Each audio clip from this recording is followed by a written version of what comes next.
more with less. We've certainly learned that lesson this year, I think. However, some of us have had to do less and want more.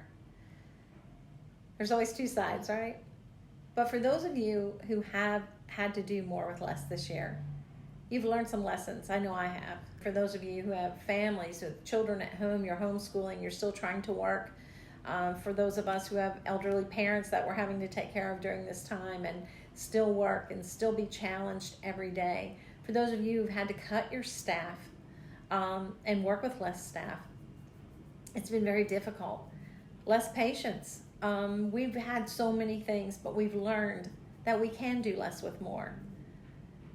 Not saying let's go into 2021 not hiring back people, not restaffing, not resourcing our offices, but I am saying for those of you who have given your energy, your time, your motivation, your creativity, and stretched it as far as you can stretch it, share that going into 2021 with your colleagues. How did you make it? How did you make it successful? How did you end the year on a high note? As tired as you are and as scared as some of us are and were and maybe still are, we learned to do it, and we learned to do more with less because we can.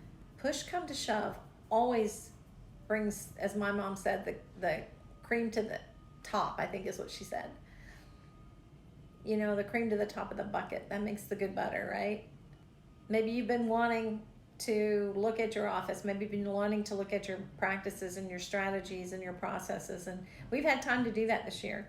I hope you have taken the time to do that. If not, I urge you to go into next year with those people who were there with you day by day, working as that team to make that happen for you. Instead of a Christmas party or a holiday party, have a think tank. Sit down with all those people who were in the trenches with you during this year, who helped you do more with less. Sit down with them, listen to them, learn from them, learn from each other. Take that team, take that motivation, take that cohesiveness that happened during this period of time and move it into 2021. Let's all go into 2021 hoping that we get to do more with more, but knowing how to do more with less.